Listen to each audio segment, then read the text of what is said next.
Well, hello everyone, and welcome back to Let's Talk About Disney with Aiden Price.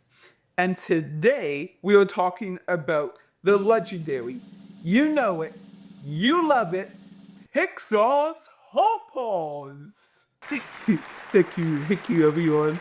Lately, Pixar's been going through a really weird phase that can only be described as the director therapy phase. None of this is more the case than with the movie Turning Red. A movie that is so over the top, it is a solid 5-star cringe. Now, I know what you're thinking. I already see the comments in the below. Bro, Pixar always used to tell personal stories. Why is it such a problem now? Don't worry, I have an answer for you. Pete Docter and Andrew Stanton also told personal stories with Monsters Inc. and Finding Nemo. However, that's very different as those took inspiration from their lives, not a shot for shot remake. Okay, here we are, the light at the end of the tunnel, the Pixar Messiah. Hallelujah, hallelujah, hallelujah, hallelujah.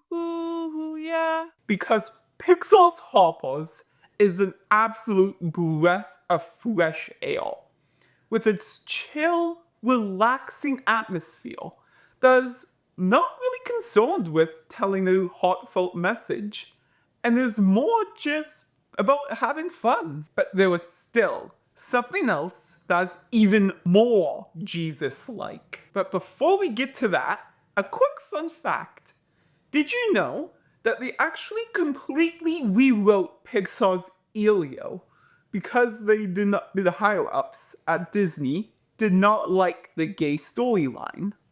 However, this time, the directors at Pixar stood by the director Daniel Chan and even encouraged his ridiculous ideas. Anything screams classic Pixar, it's the animation. And lucky for us, this is just that.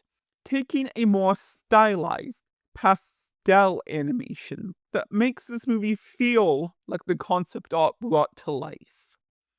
The film resembles a more thought out and carefully created version of Disney's Wish that looked a little flat and a little stale, returning to being transported into a brand new world full of imagination and creativity, unlike watching a highlight reel of the director's most embarrassing moments. The story is the most bonkers, ridiculous thing I have ever seen, and that is what I love about it. All too often these days, Disney is all about being as serious as possible, where even the slightest bit of fantasy is cut in favor of realism. So much so that's almost indistinguishable from reality. However, this is a story where humans can transfer their brain into an animal, and the animals start an all out war with the humans. The conflict is a little bit forced, since they're not really going through the wetlands, they're going over the wetlands.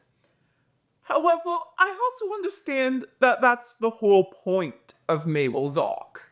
That instead of arguing with each other, we should be finding ways to help each other do better.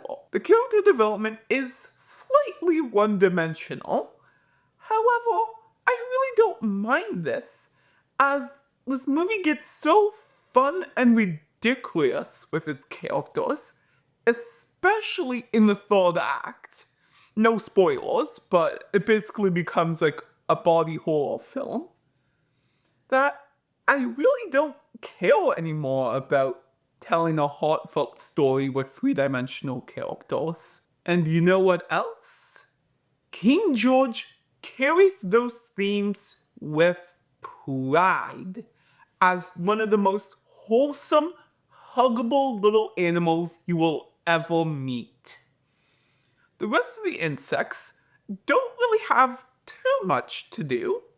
However, maybe they can explore some of those characters in Hoppers too. So, what did we learn today?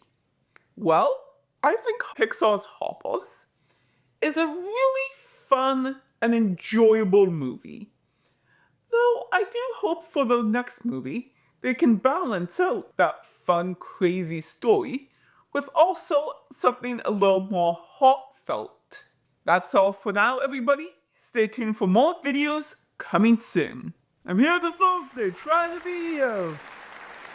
Thank you, thank you, thank you, thank you.